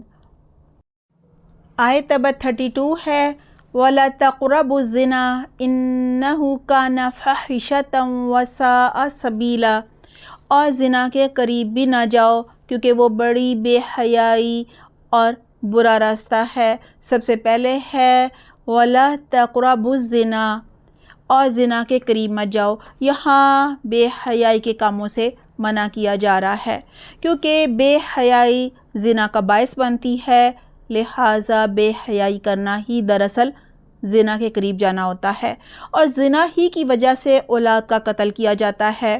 نکاح کے بغیر کسی سے جسمانی تعلق قائم کرنا زنا ہوتا ہے۔ اگر دونوں غیر شادی شدہ ہوں تو قرآن میں دونوں کی سزا یہ ہے کہ 80 کوڑے دونوں کو مارے جائیں، اور اگر ان میں سے کوئی شادی شدہ ہو تو اس کی سزا رجم کرنا ہے تاکہ وہ دوسروں کے لیے نشان عبرت بنے۔ بعض دفعہ برے جذبات انسان کو اندھا کر دیتے ہیں اور پھر فطرت سے دور کر دیتے ہیں، لہٰذا اس کے منفی اثرات جو ہیں وہ پڑتے ہیں انسان کے اوپر۔ انسان کی فطرت کو جگانے کی ضرورت ہوتی ہے۔ آپ صلی اللہ علیہ وسلم نے ایک نوجوان کو اس طرح سے سمجھایا اور پوچھا کیا تم یہ پسند کرو گے کہ یہ فعل بد کوئی تمہاری ماں کے ساتھ کرے، تمہاری بیوی کے ساتھ کرے، تمہاری بہن کے ساتھ کرے، تمہاری بیٹی کے ساتھ کرے؟ تو ظاہری بات ہے اس نے کہا نہیں۔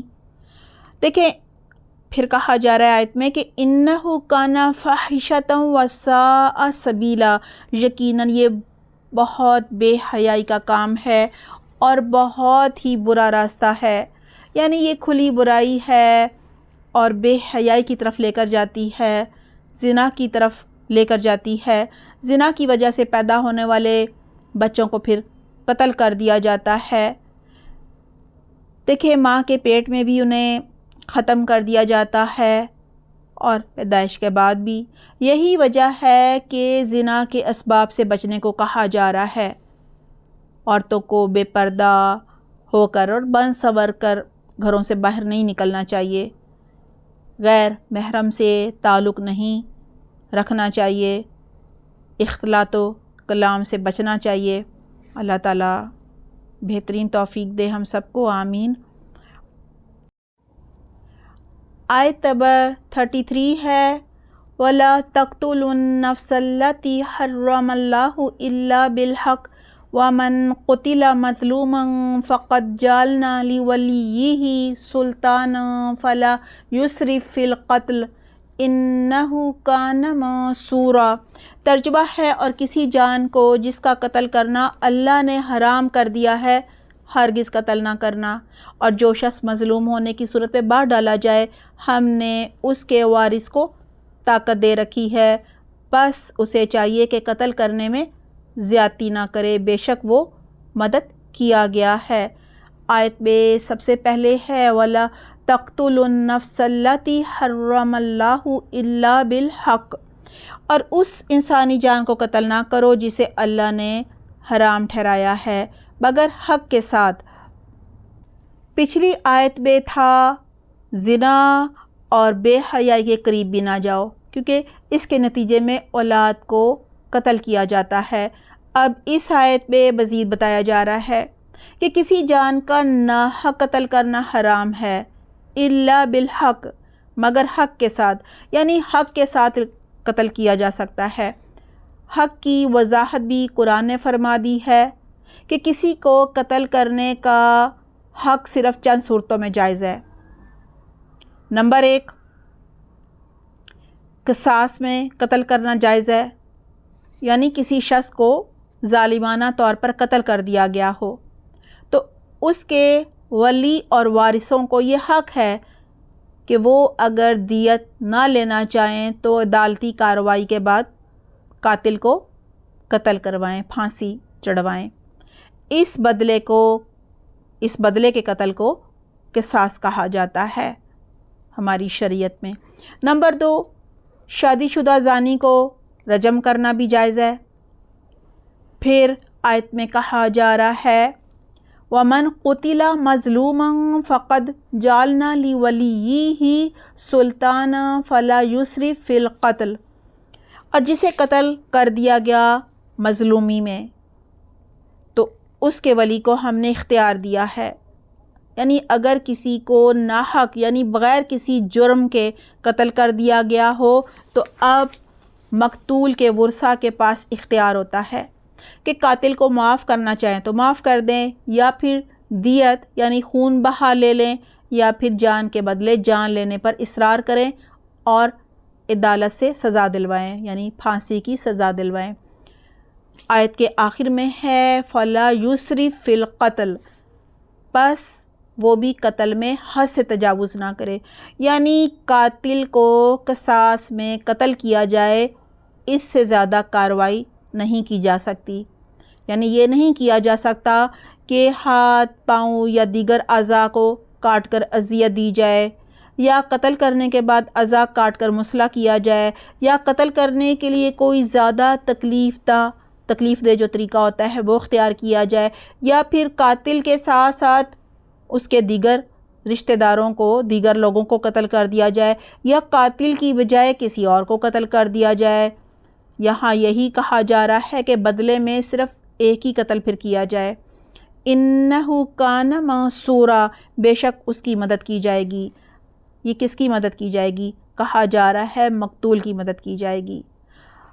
کیسے؟ وہ تو دنیا میں نہیں ہے۔ اس کا مطلب یہ ہے کہ مقتول تو دنیا میں نہیں ہے، لیکن ظاہر ہے اس کے ورثاء تو ہیں نا، لہٰذا اس کا جو بھی مقتول کا ولی ہے وہ اس قاتل کو کیف کردار تک پہنچائے گا اور اس میں اس کی مدد کی جائے گی، یعنی مقتول کے ولی کی مدد کی جائے گی، یعنی مقتول کے ولی کی معاشرے کو مدد کرنی چاہیے تاکہ اس قاتل سے بدلہ لیا جا سکے، یعنی بدلہ لینے میں یہ مقتول کی مدد ہے کہ جو اس کے ورثاء ہیں، اس کا ولی ہے، اس کی مدد کی جائے۔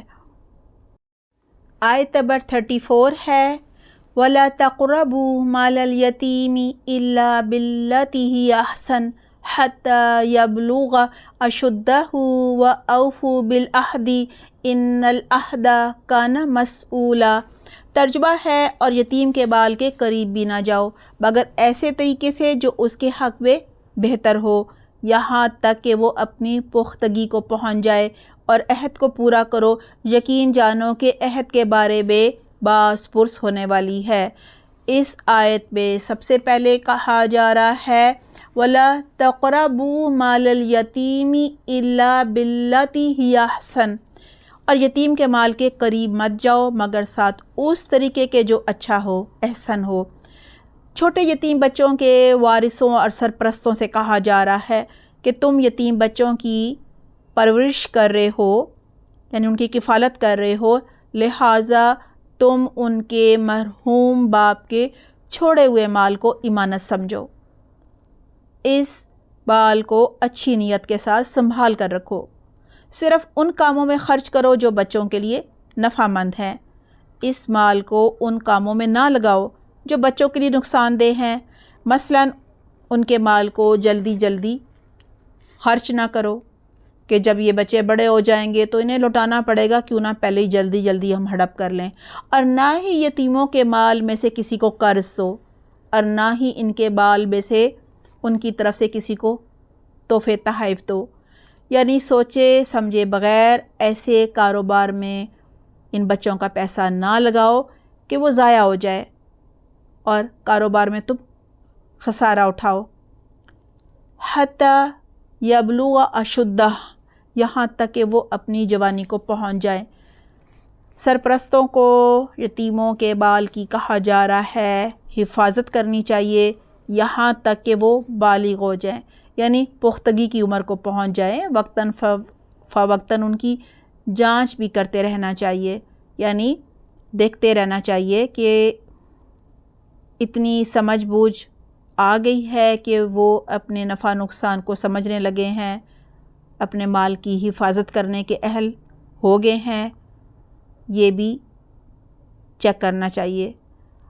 اور سرپرستوں کو چاہیے ان یتیم بچوں کے مال جب وہ سمجھدار ہو جائیں تو انہیں لوٹا دیں، ان کے حوالے کر دو۔ صحیح مسلم میں ہے، رسول اللہ صلی اللہ علیہ وآلہ وسلم نے ابو ذر رضی اللہ عنہ سے فرمایا، میں تمہیں بہت کمزور دیکھ رہا ہوں اور تمہارے لیے وہی پسند فرماتا ہوں جو خود اپنے لیے چاہتا ہوں، خبردار کبھی دو لوگوں کا ولی نہ بننا اور کبھی یتیم کے بال کا متولی نہ بننا۔ آیت کے آخر میں ہے وَأَوْفُوا بِالْعَہْدِ إِنَّ الْعَہْدَ كَانَ مَسْئُولًا، اور عہد کو پورا کرو، یقیناً عہد کے بارے میں باز پرس ہوگی، یعنی سوال ہوگا۔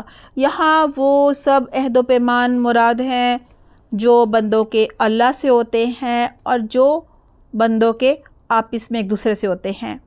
عہد و پیمان تحریری بھی ہو سکتے ہیں، زبانی کلامی بھی ہو سکتے ہیں۔ کہا جا رہا ہے ان سب عہد و پیمان کو پورا کرو۔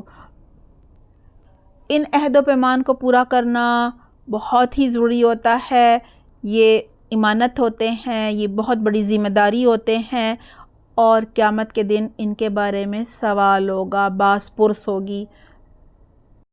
آیت نمبر 35 ہے وَأَوْفُوا الْكَيْلَ إِذَا كِلْتُمْ وَزِنُوا بِالْقِسْطَاسِ الْمُسْتَقِيمِ ذَلِكَ خَيْرٌ وَأَحْسَنُ تَأْوِيلًا۔ ترجمہ ہے اور جب تم ناپ کرو تو پورا پورا ناپو اور تولو تو سیدھی ترازو سے تولو، یہ اچھا طریقہ ہے اور انجام کے لحاظ سے بھی بہتر ہے۔ وَأَوْفُوا الْكَيْلَ إِذَا كِلْتُمْ وَزِنُوا بِالْقِسْطَاسِ الْمُسْتَقِيمِ، اور جب تم ناپو تو پیمانہ پورا کرو اور سیدھے ترازو کے ساتھ وزن کرو۔ کہا جا رہا ہے معاشی معاملات درست رکھو، چیزوں کا لین دین کرتے وقت پیمانہ پورا بھر کر دیا کرو، ترازو سے تولتے وقت ڈنڈی نہ مارا کرو، اللہ سے ڈرتے ہوئے عدل و انصاف سے تولا کرو، یعنی لوگوں کو ان کی چیزیں گھٹا کر نہ دیا کرو، کیونکہ ان کا بھی قیامت کے دن حساب ہوگا، یعنی یہ جو تم ناپ تول کرتے ہو نا اس کا حساب ہوگا، لہٰذا تولنے کے لیے صحیح ترازو استعمال کرو۔ اگر ترازو ٹھیک نہیں ہے تو کیا ہوگا؟ پھر آرام سے ناپ تول میں کمی کی جا سکتی ہے نا، اس لیے کہا جا رہا ہے کہ وہ بھی ٹھیک ہونا چاہیے، اور خریدار کو پھر پتہ بھی نہیں چلتا نا اگر ترازو میں پہلے کوئی خرابی ہوئی بھی ہے۔ اور دوسروں کے ساتھ وہی معاملہ کرو جو تم خود اپنے لیے پسند کرتے ہو، یعنی تم پسند کرو گے کہ کوئی تمہیں ہمیشہ تول کر چیز کم دے، نہیں پسند کرو گے نا، تو ایسا دوسروں کے ساتھ بھی نہ کرو، اور پھر ڈرو کہ اللہ حساب لے گا۔ ذَلِكَ خَيْرٌ وَأَحْسَنُ تَأْوِيلًا، یہی بہتر ہے اور انجام کے اعتبار سے بھی خوب تر ہے۔ اللہ سبحانہ تعالیٰ فرما رہے ہیں اگر تم ناپ تول ٹھیک کرو گے اور لین دین کے تمام معاملات دیانتداری سے سر انجام دو گے تو اس میں تمہارا ہی بھلا ہے، یعنی دنیا میں بھی اللہ تمہیں برکت عطا فرمائے گا اور آخرت میں بھی اجر و ثواب پاؤ گے، یعنی صحیح رویہ اختیار کرنے والا کائنات کے نظام سے مطابقت رکھتا ہے۔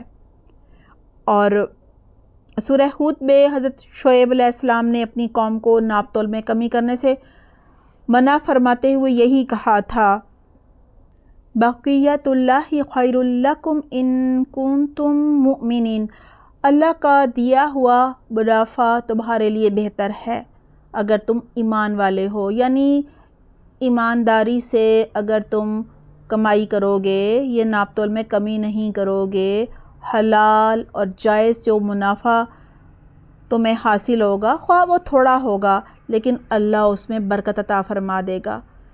دیکھیں، ناپ تول میں کمی کی وجہ سے دنیا میں بھی شرمندگی اور ذلت اٹھانی پڑتی ہے، اور دیانتداری سے کیا فائدہ ہوتا ہے؟ لوگوں میں اعتماد پیدا ہوتا ہے، وہ بھروسہ کرتے ہیں، بار بار چیزیں آ کر خریدتے ہیں، انہیں اعتماد ہوتا ہے، اور پھر کاروبار میں اس طرح سے نفع ہوتا ہے۔ اور دیکھیں، جب ایک انسان جائز حلال منافع کما رہا ہوتا ہے، ہر طرح کے حرام اور دوسرے ہتھ کنڈوں سے بچ رہا ہوتا ہے، تو اس کے دل میں بھی اللہ تعالیٰ اطمینان اور سکون ڈال دیتے ہیں، وہ ایک مطمئن زندگی گزارتا ہے۔ وہ ہر وقت ظاہر جب دل مطمئن ہوگا تو وہ خوش ہوگا، مسکراتا چہرہ ہوگا اس کا، اور جب ایک شخص خوش رہتا ہے، مطمئن رہتا ہے، دوسروں میں بھی مسکراہٹیں بانٹتا ہے، تو اس کی عمر بھی لمبی ہو جاتی ہے، کیونکہ بہت ساری بیماریوں سے بھی بچ جاتا ہے۔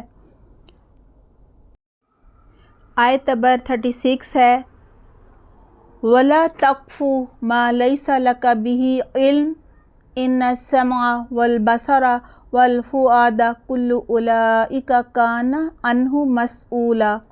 ترجمہ ہے، جس بات کی تمہیں خبر ہی نہ ہو اس کے پیچھے مت پڑو، کیونکہ کان اور آنکھ اور دل ان میں سے ہر ایک سے پوچھ گچھ کی جانے والی ہے۔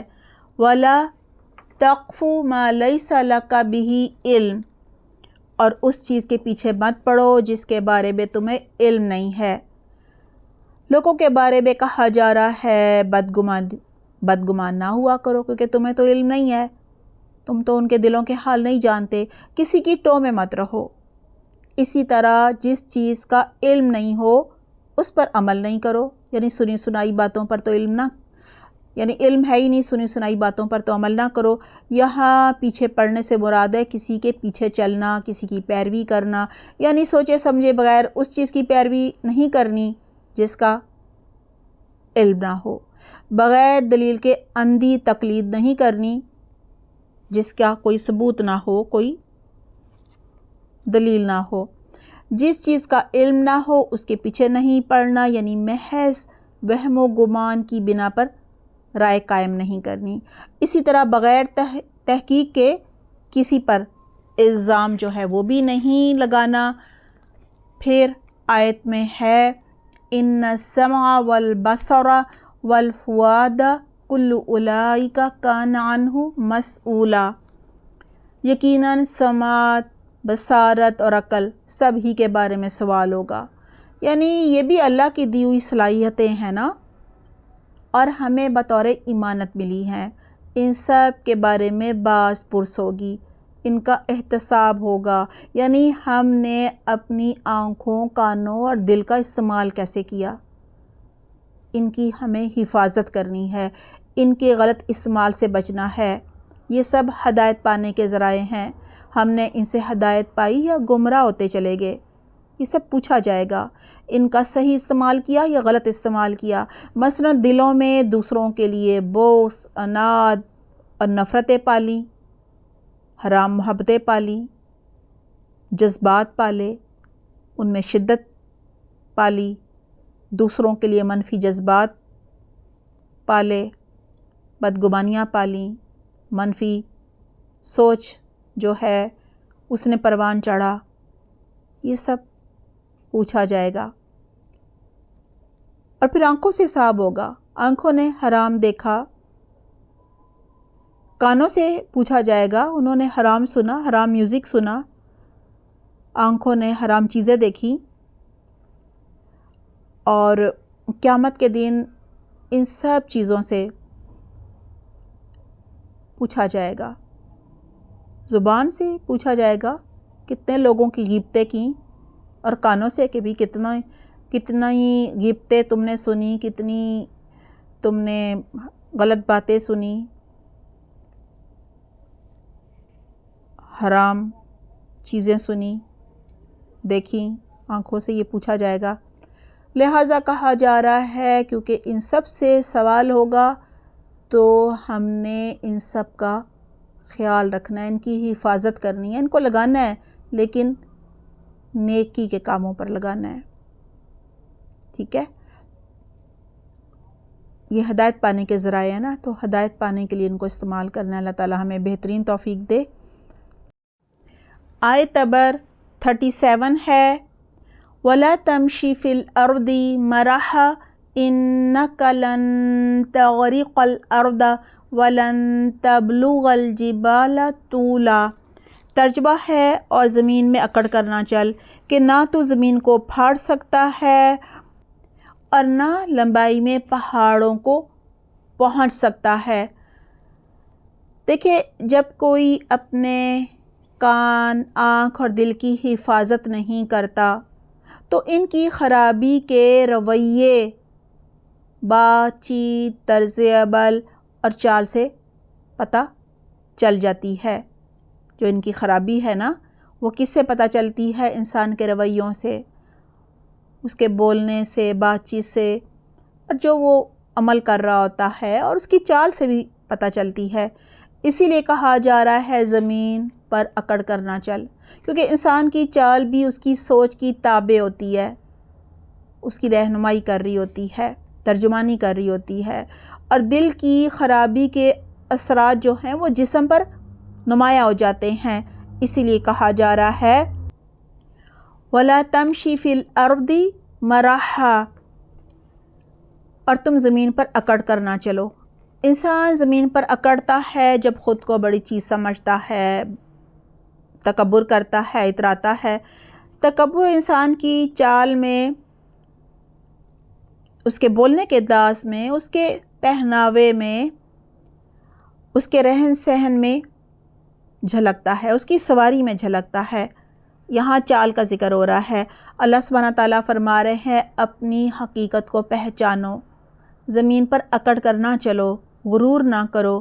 دیکھیں، غرور عربی میں دھوکے کو کہا جاتا ہے، مطلب ہے غرور میں مبتلا ہو، یعنی دھوکے میں مبتلا ہو، خود کو بڑی چیز سمجھ رہے ہو، حالانکہ تم تو کچھ بھی نہیں ہو، تمہاری حقیقت تو کچھ بھی نہیں ہے، تم تو بہت ہی حقیر چیز سے پیدا کیے گئے ہو، لہٰذا تم دھوکے میں مبتلا ہو کہ خود کو بڑی چیز سمجھ بیٹھے ہو۔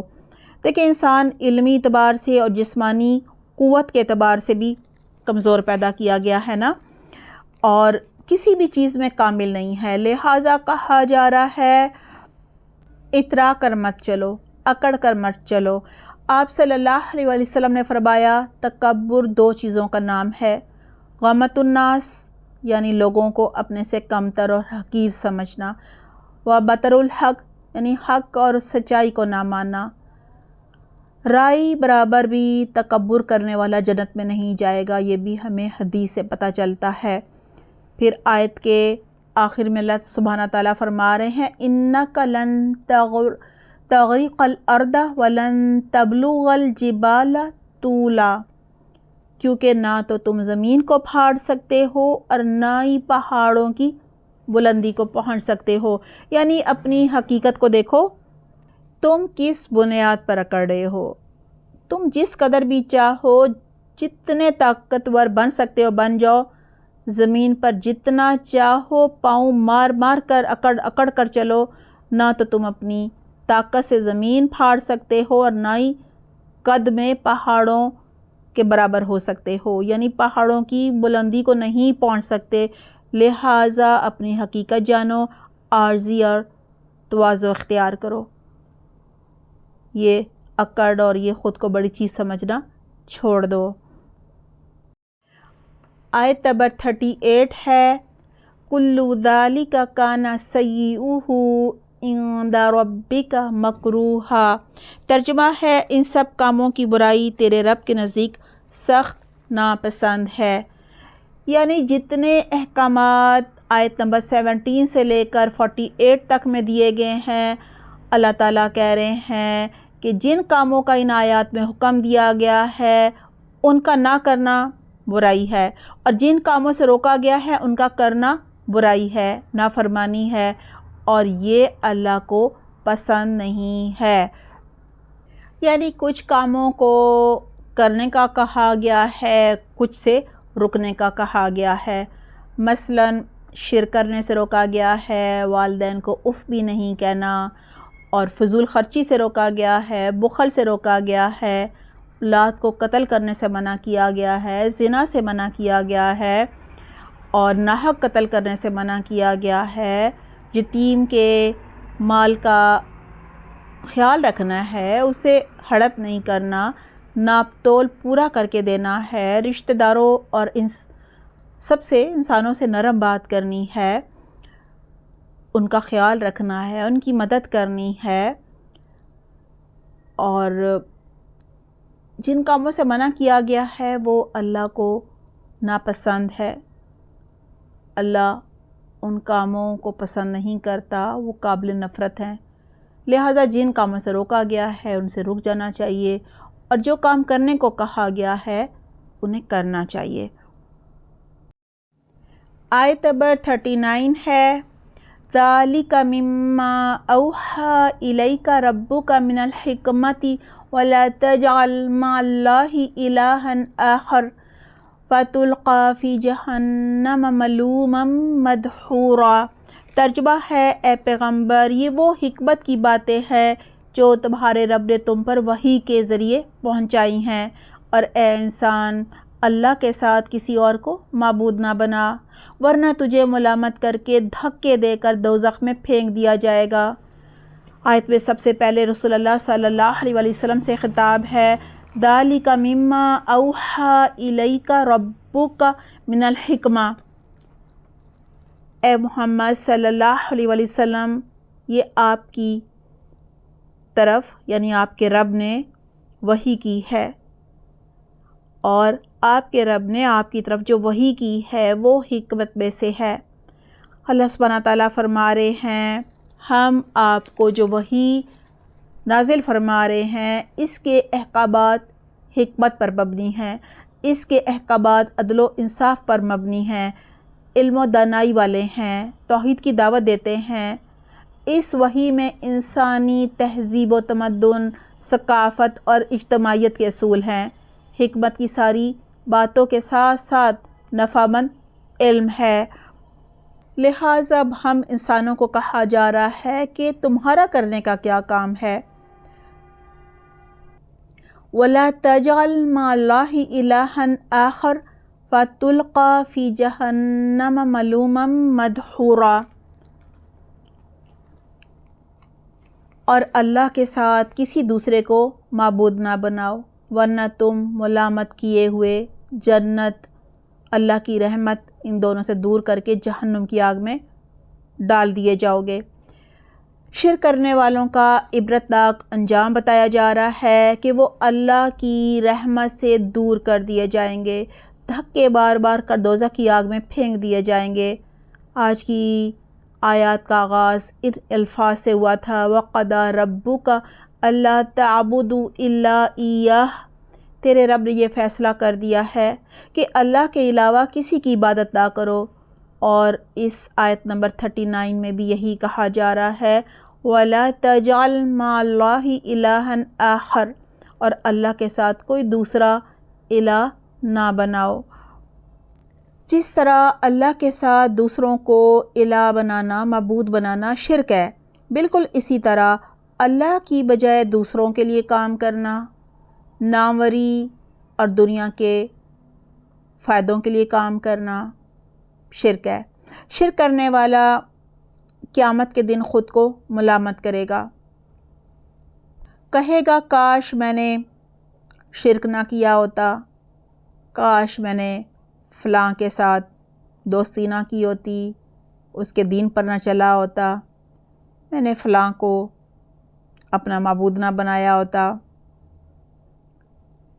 فلاں پیر کی پیروی نہ کی ہوتی، اس کے پیچھے نہ چلا ہوتا۔ اس کے ساتھ ساتھ کہا جاتا ہے فرشتے بھی اسے ملامت کریں گے، اہل جنت بھی شرک کرنے والوں کو ملامت کریں گے، اور وہاں جہنم کی آگ ملے گی اور رسوائی ملے گی، اس کے علاوہ تو کچھ نہیں ملے گا نا۔ دعا ہے اللہ سبحانہ تعالیٰ ہمیں ہر طرح کے شرک سے اور ہر طرح کی بدعت اور ہر طرح کے گناہ سے محفوظ رکھے، آمین اللہم آمین۔ ہوم ورک نوٹ کر لیجئے۔ سوال نمبر 1، آج کی آیات کا ترجمہ، روٹ ورڈز اور واحد جمع بتائیے۔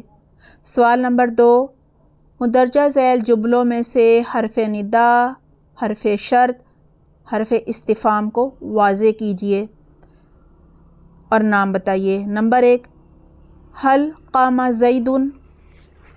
نمبر 2، ازید عندک ام امر۔ نمبر 3، یا مریم اقنتی لربک۔ نمبر 4، فلولا نفر من کل فرقۃ منہم۔